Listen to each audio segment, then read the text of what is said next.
Assalamualaikum warahmatullahi wabarakatuh. Selamat pagi dan salam sejahtera bagi kita semua. Perkenalkan, nama saya Ana Sugi Hanawati, AMKEP SPD MPD. Di sini saya sampaikan bahwa jenjang pendidikan saya dimulai dari pendidikan Diploma 3 keperawatan, diteruskan ke sarjana pendidikan, kemudian ke magister pendidikan. Saya adalah dosen tetap program studi sarjana kebidanan Sekolah Tinggi Ilmu Kesehatan Budi Kemuliaan, dan saya terlibat mengajar pada beberapa mata kuliah di Prodi Sarjana Kebidanan, dan saya juga sebagai tim pada stase Prodi Pendidikan Profesi Bidan Sekolah Tinggi Ilmu Kesehatan Budi Kemuliaan. Pada kesempatan ini saya akan menyajikan video pengajaran, di mana video ini merupakan pernyataan diri dosen pada unjuk kerja Tridharma Perguruan Tinggi atau disebut dengan PDDUKT-PT pada bidang pengajaran. Video ini dibuat sebagai salah satu syarat untuk pengajuan sertifikasi dosen gelombang 1 yang diselenggarakan oleh Kemendikti-Saintek tahun 2025. Mata kuliah yang akan saya sampaikan adalah mata kuliah komunikasi dalam praktek kebidanan 1. Mata kuliah ini merupakan mata kuliah pokok bagi mahasiswa semester 2 dengan bobot 4 SKS, di mana saya adalah dosen pengampu pada mata kuliah ini. Rencana pertemuan yang akan dilaksanakan yaitu 16 kali pertemuan, di mana 2 kali pertemuan adalah ujian tengah semester dan ujian akhir semester. Sedangkan proses perkuliahan 14 kali pertemuan pada semester 2 Prodi Sarjana Kebidanan. Proses perkuliahan ini menggunakan teknik DAI, yaitu Delivery, Interaction, and Assessment, di mana pembelajaran yang menitik beratkan kepada interaksi dosen dengan mahasiswa, interaksi mahasiswa dengan mahasiswa, serta penilaian terhadap hasil belajar mahasiswa. Pembelajaran pada mata kuliah ini adalah tatap muka dengan metode ceramah, presentasi kelompok, diskusi, tanya jawab, dan bermain peran atau role play sebagai bentuk interaksi dalam proses pembelajaran yang efektif. Adapun deskripsi singkat pada mata kuliah komunikasi dalam praktek kebidanan ini adalah memberikan kesempatan kepada mahasiswa untuk menerapkan komunikasi efektif, komunikasi interpersonal, dan konseling dalam lingkup praktik kebidanan yang menitik beratkan pada pemberdayaan individu, keluarga, kelompok, dan masyarakat untuk memelihara kesehatannya. Pada akhir perkuliahan nanti, ada beberapa komponen evaluasi mahasiswa yang terdiri dari kehadiran 10%, tugas 15%, UTS 20%, UAS 25%, dan praktika 30%.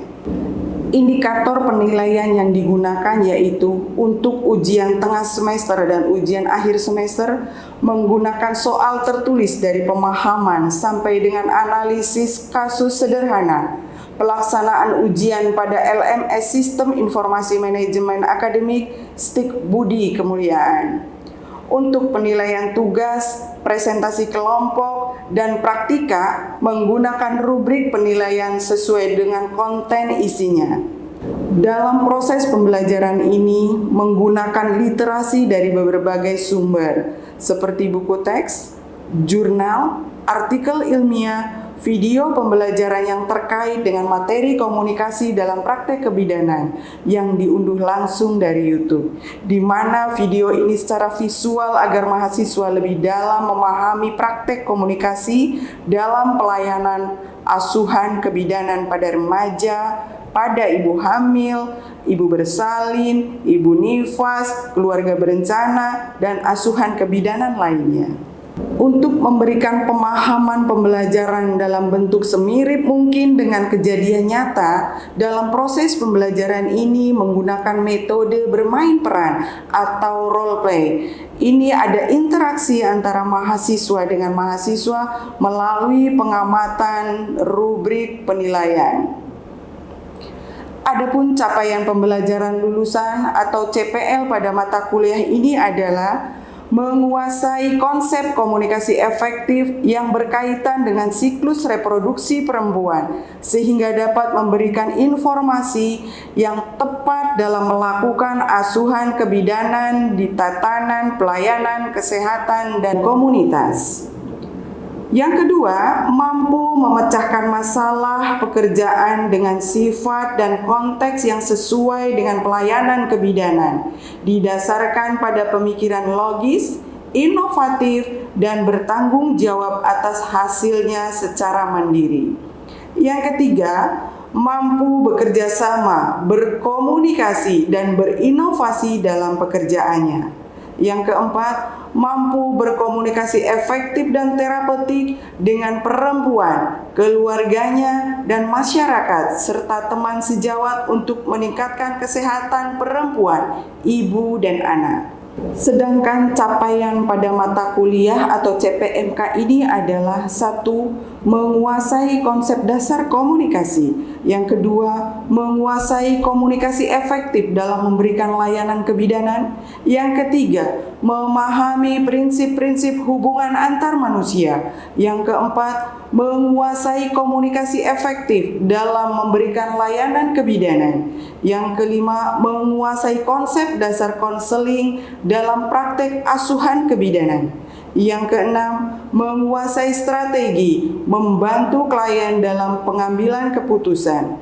Yang ketujuh, melakukan keterampilan observasi dan membina hubungan baik. Yang kedelapan, menerapkan komunikasi dalam layanan kebidanan. Yang kesembilan, menerapkan komunikasi dengan berkolaborasi dalam layanan kebidanan. Materi pembelajarannya akan disampaikan pada video kali ini adalah konsep dasar komunikasi dengan sub CPMK. Pada akhir pembelajaran diharapkan mahasiswa mampu 1. Memahami pengertian dan konsep dasar komunikasi kebidanan dengan baik. Yang kedua, mampu menjelaskan unsur-unsur komunikasi dalam praktek kebidanan dengan baik. Yang ketiga, mampu mengenali jenis-jenis komunikasi dalam asuhan kebidanan dengan baik. Yang keempat, mampu mengidentifikasi komponen-komponen komunikasi melalui analisis studi kasus kebidanan dengan baik. Yang kelima, menerapkan bentuk komunikasi massa, komunikasi interpersonal, komunikasi intrapersonal, dan komunikasi kelompok. Demikian pengantar pengajaran mata kuliah komunikasi dalam praktek kebidanan 1 program studi sarjana kebidanan. Selanjutnya, mari simak video pengajarannya. Assalamualaikum warahmatullahi wabarakatuh. Waalaikumsalam warahmatullahi wabarakatuh. Selamat pagi anak-anak sekalian. Pagi, Bu. Ya. Anak-anak, pagi ini kita pembelajaran pada mata kuliah komunikasi dalam praktek kebidanan 1. Ya, apakah hari ini semuanya hadir? Hadir. Alhamdulillah. Sebelum kita mulai pembelajaran ini, mari kita berdoa sesuai agama dan kepercayaannya masing-masing. Berdoa disilakan. Amin ya rabbal alamin. Ibu sudah siapkan waktu ya, sudah pertemuan menjelaskan tentang RPS, rencana pembelajaran semester ya, sebagai kontrak belajar ya. Kemudian lanjut pretest. Nah, dengan belajar kali ini diupayakan nanti pada akhir sesi ini ya, akhir pembelajaran akan ada post testnya. Ya, mudah-mudahan hasilnya lebih baik dari yang sebelumnya. Ya, makanya kita simak ya, mari kita belajar berdiskusi ya, ada hal-hal yang mau ditanyakan boleh langsung ya. Definisi komunikasi, kemudian unsur-unsur komunikasi, jenis-jenis komunikasi, komponen komunikasi, faktor-faktor yang mempengaruhi komunikasi dan bentuk komunikasi. Nah, ini Weber Scrum menunjukkan bahwa komunikasi kenapa menjadi milik bersama? Jadi di dalam suatu proses komunikasi itu ada komunikator, ada komunikan yang menerima pesan itu atau biasa disebut dengan audiens. Ya, kalau di dalam komunikasi kebidanan, ya di dalam pelayanan kesehatan kita kebidanan, komunikator itu perannya adalah seorang bidan dan komunikannya itu adalah pasien. Bagus, ya. Ya, adanya kesamaan pengertian pemahaman yang sehingga menjadi milik bersama tadi ya. Nah, Harold de Lancewell ya bahwa komunikasi itu siapa yang berbicara, ya. Kemudian apa yang dibicarakan, menggunakan saluran apa, kepada siapa. Sumber informasi itu adalah komunikator, perannya bidan dalam komunikasi kebidanan. Kemudian apa yang dibicarakan, ide, gagasan, informasi. Ya, kalau misalnya bidan mau menyampaikan edukasi, contohnya pasien dengan ibu nifas pada saat kontrol misalnya ya, merencanakan pasang alat kontrasepsi. Nah, bidan memberikan edukasi penjelasan bahwa alat kontrasepsi itu ada beberapa macam. Yang tatap muka, kemudian menggunakan medianya adalah lembar balik. Jadi di situ ada beberapa gambar alat kontrasepsi dijelaskan kepada pasien gitu ya, fungsinya gitu ya, kemudian keuntungannya, terus ketidakuntungannya, sehingga apa? Pasien itu paham, audiensnya yang menerima ya di dalam kebidanan. Paham sampai sini? Paham. Baik, kita lanjut? Ya, bahwa di dalam proses itu kan ada komunikator ya, kemudian ada komunikan sebagai audiensnya, ada media gitu ya, ada sumber. Nah, bentuk-bentuknya kan apa yang disampaikan? Edukasi, periksa kehamilan, ada keluhannya apa. Tapi tidak hanya melihat komunikasinya aja secara lisan, lihat ekspresinya, menyampaikannya itu dengan perasaan yang seperti apa. Ya, misalnya dalam keadaan sedih, ekspresi sedihnya, ekspresi sedang kecewa saat itu. Kecewanya kepada siapa? Mungkin berangkat dengan keluarganya, di rumah ada sesuatu hal, ya kan? Nah, di situ kita lihat sehingga apa? Ya, jadi kita ada empati. Ya, kita bagaimana nonverbalnya? Bisa dengan sentuhan, gitu ya. Bentuk-bentuk nanti asuhan-asuhannya, komunikasi-komunikasinya, gitu ya. Paham sampai sini?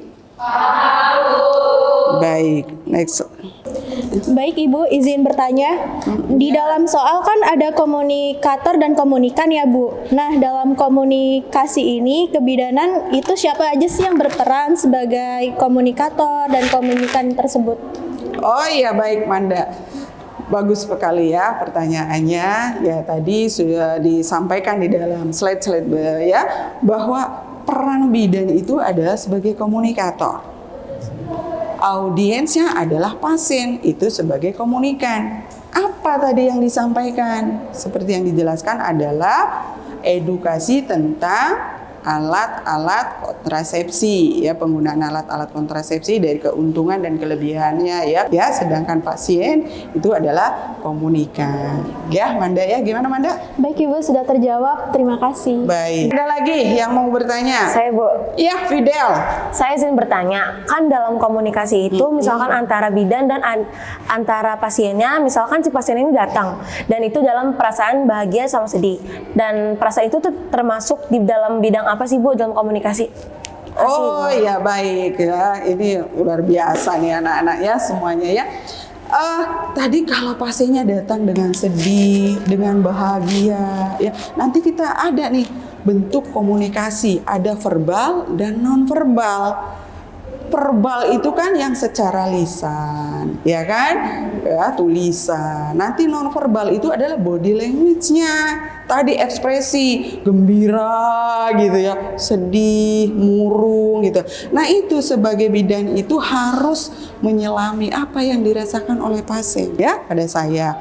Kalau memang perlu bantu, insya Allah kami bantu gitu ya. Kalau memang rahasia akan kami ya rahasiakan. Ya gitu. Jadi ekspresi itu adalah bentuk komunikasi nonverbal, body language ya. Bagaimana bedanya kalau kesedih itu? Kitanya juga sama. Oh, sabar ya Bu ya, gitu ya. Oh iya Bu ya, gitu ya. Baik, kalau sudah jelas kita next slide ya. Nah ini unsur-unsur komunikasi. Di dalam unsur komunikasi ini ada beberapa komponen. Apa aja? Nah ini ada komunikator, ada pesan, ada channel atau media, kemudian ada komunikan, ada respon, ya. Jadi komunikator tadi ya yang menyampaikan pesan, komunikan adalah yang menerima pesan. Kemudian ini ada media yang disampaikan tadi ya. Kemudian ada pesan yang dikemas dalam bentuk apa tadi edukasi ya, menggunakan lembar balik ya medianya. Nah, di sini ada respon, ada feedback. Ya, di dalam respon atau feedback ini pasien menjawab, "Oh, kalau begitu Bu Bidan, saya kalau gitu maunya yang IUD aja deh, yang spiral karena saya merencanakannya nanti 5 tahun ke depan baru rencana kehamilan lagi. Mungkin ini yang cocok ya Bu Bidan ya." Oh iya, ini cocok buat Ibu. Tadi pertama, Komunikator. kedua, Pesan. Media. Komunikan. Feedback. luar biasa. Tepuk tangan. Ya. Nah, itu tadi komunikator, pesan, media, komunikan, kemudian feedback sudah Ibu jelaskan. Paham? Masih ada pertanyaan sampai slide ini? Paham. Komunikasi interpersonal gitu tadi ya. Ini sampailah pada slide ini. Jadi ada jenis komunikasi ada 2. Komunikasi verbal dan nonverbal.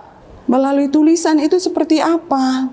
Lisan itu seperti apa? Nah, ini nih kita tatap muka. Ya, ini komunikasi verbal langsung ya dengan kata-kata. Nah, bagaimana dengan tulisan? Ya, sebelum masukkan ya ada ketua kelas ya menghubungi Ibu ya.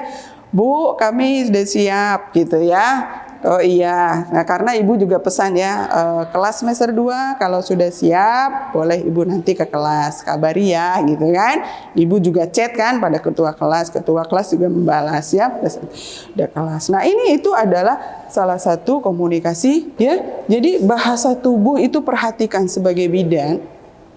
Kalau ada pasien yang datang nih keluhan ya, tuh pegang perutnya misalnya Bu hamil datang ya. Langsung apa? Kita jangan lihatin dia ada. Kemudian Bu, oh jadi sekarang yang Ibu rasakan mules-mules ini udah sering ya Bu ya? Gitu ya. Ibu sudah minum obat apa? Apa yang sudah Ibu lakukan di rumah? Ya. Nah kemudian bagaimana bentuknya kalau dalam bagi meringis seperti ini? Bentuk nonverbal dari bidannya. Ya, jadi ada di sini komunikasi verbal dan nonverbal bersamaan. Tadi ya, dengan lisannya, kemudian dengan ekspresinya, ya. Nah, itu akan lebih akurat. Contoh misalnya komunikasi nonverbal dalam bahasa sehari-hari tadi kan sudah disampaikan. Siapa yang bisa menyampaikan? Paham sampai sini? Ada yang bertanya? Ya, tadi kan bahasa verbal, nonverbal. Jadi bisa saja keduanya itu bersamaan disampaikannya. Seperti Ibu nih. Paham anak-anak? Paham. Ya, jadi itu verbal dan nonverbalnya itu bicara. Jadi menguatkan. Gitu ya. Nah, tadi Ibu sudah mencontohkan ya kepada Fidel bahwa komunikasi nonverbal perannya bidan seperti apa, bagaimana bentuknya dan seterusnya. Sekarang coba siapa yang mencontohkan? Ya, oke. Nadia.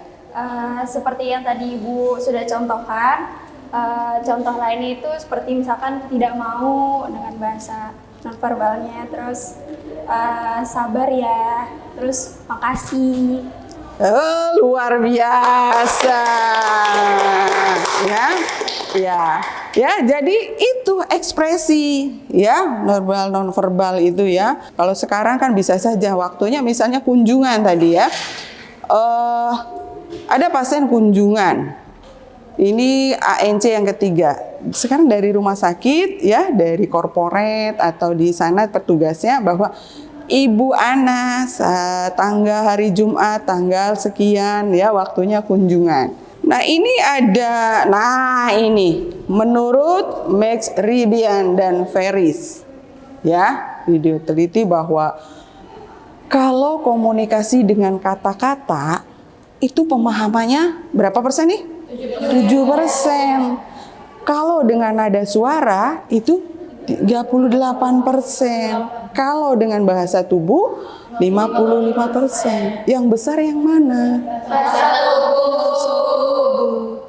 Kalau misalnya ya ibu menjelaskan tadi ini ada bayinya atau bonekanya atau ada pasien yang bawa bayi, ya menjelaskan bahwa mana puting susu, mana bagian areola, bagaimana bentuk mulut bayi kalau itu tandanya sudah benar. Seperti kemarin pelajaran di keterampilan dasar ya, pembelajaran tentang pemasangan kateter. Kalau misalnya di kelas bercerita aja kan gitu ya, tapi mendemonstrasikan bagaimana langkah-langkah memasang kateter itu akan lebih paham. Jelas? Jelas, Ibu. Pesan media dan feedback ya. Nah di sini lihat pada gambar. Ya. Ini adalah sender atau komunikator gitu ya. Nah, ada noise. Noise ini apa? Gangguan. Bagaimana bentuk gangguan di dalam komunikasi? Ya. Jadi gangguan itu bisa dari komunikator, bisa dari komunikan. Penerima pesannya pastinya full ya kan? Sehat, tapi pemberi pesannya bidanya. Atau bisa juga dari media. Nih pada saat begini, mati hidup, ya enggak? Itu. Atau bisa dari lingkungan fisik, lingkungan di luar, lingkungan eksternal. Iya Bu, tadi ada suara petir, maaf saya kurang, ya kan? Kurang dengar dengan jelas. Nah ini kan harus apa lagi? Mengulang kembali, ya. Jadi mengulang kembali penekanan informasi yang menjadi bagian penting. Kemudian bisa dipraktekkan. Ya, itu ada dalam faktor yang mempengaruhinya apa? Tergantung nanti pada saat ibu menyusui. Tadi ya, cara menyusui yang benar ketika ya tadi. Nah, ini juga dari faktor pendidikan, ya situasi.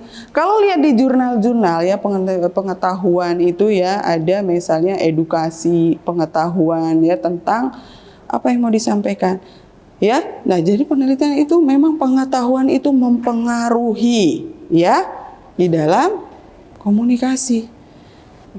Apa tuh partus kulidan? Nah, jadi diserganakan. Bu, nanti kalau mau bersalin, melahirkan, ya gitu ya, mau normal atau sesar, atau lihat masalahnya. Ibu ini ya karena ada letak lintang, atau letak sungsang, ya, maka dilahirkan rencana normal, sehingga dengan operasi tindakan. Ya, jadi disampaikan dengan bahasa yang mudah dipahami. Jelas, Bu. Alhamdulillah cukup jelas ya. Nanti akan ada quiz ya. Coba untuk post test ya. Baik, sebelum ke post test boleh menyampaikan kesimpulannya. Siapa yang menyampaikan kesimpulannya? Ya, silakan Aura. Baik Bu, jadi intinya di dalam komunikasi itu ada 4 hal, ada komunikator, komunikan, media, dan feedback. Nah, bidan itu sebagai komunikatornya dan pasien itu sebagai komunikannya. Selama komunikasi itu di dalamnya ada selama kita berkomunikasi itu, kalau di dalamnya ada 4 hal itu, komunikasinya akan berjalan baik dan benar. Tapi kalau 4 hal itu nggak kita terapkan, nantinya akan ada gangguan atau noise tadi. Nah, di dalam kegagalan dalam proses komunikasi itu bisa berasal dari noise. Noise itu bisa dari internal dan eksternal, Bu. Internal itu dari suasana hati yang lagi, misalnya suasana hati bidannya lagi kurang baik, jadi penyampaiannya itu kurang. Kalau eksternal itu bisa dari tadi yang Ibu bilang, kalau suasananya lagi hujan, lagi petir, dor-dor, terus pokoknya dari lingkungan kalau eksternal itu. Seperti itu, Bu. Baik, wah udah mewakili semua ya. Tepuk tangan dong untuk Aura. Tiba sekarang kalau tidak ada pertanyaan lagi? Tidak ada ya. Baik. Kalau tidak ada, coba kita post-test ya. Nah, di sini hasilnya ya, ini adalah 5 besar. Ini ada Sierra, Nadia, dan Salsa, Hana, Fidela. Ya, luar biasa. Tepuk tangan dong. Biasa untuk semuanya ya, bisa kooperatif, aktif, bisa menjawab kuis-kuis ini, dan hasilnya adalah perbaikan lebih baik dari pretest kemarin. Artinya Anda sudah berhasil pada materi pembelajaran konsep dasar komunikasi kebidanan. Ya, selanjutnya untuk pertemuan berikutnya nanti kita akan bahas komunikasi terapeutik. Ya, ada tugas membaca, mencari jurnal di situ ya, membahas tentang komunikasi terapeutik, paling tidak minimal masing-masing 3 jurnal ya. Nanti kita akan bahas ya hasil-hasil dari jurnal, kemudian nanti dalam pembahasan ya ke minggu berikutnya. Baik anak-anak, kalau memang sudah tidak ada pertanyaan lagi, sudah ya waktunya sudah habis juga ya. Kita akhiri dengan baca hamdalah. Alhamdulillahirabbil alamin. Assalamualaikum warahmatullahi wabarakatuh. Waalaikumsalam warahmatullahi wabarakatuh. Terima kasih, Ibu. Kembali kasih. Demikian video pembelajaran mata kuliah komunikasi dalam praktek kebidanan 1. Semoga video ini bermanfaat dan dapat menghasilkan lulusan bidan yang memberikan contoh terbaik di masyarakat, serta mengimplementasikan komunikasi dan edukasi sebagai bagian dari pelaksanaan pelayanan kesehatan yang dapat meningkatkan kesehatan ibu dan anak di masyarakat. Saya sebagai dosen akan terus mengembangkan diri untuk menambah pengalaman dan wawasan terbaik yang dapat diimplementasikan sebagai pembelajaran dan dalam kehidupan sehari-hari. Besar harapan, semoga video ini menjadi pertimbangan untuk kelulusan pengajuan sertifikasi dosen periode 1 tahun 2025. Terima kasih. Assalamualaikum warahmatullahi wabarakatuh.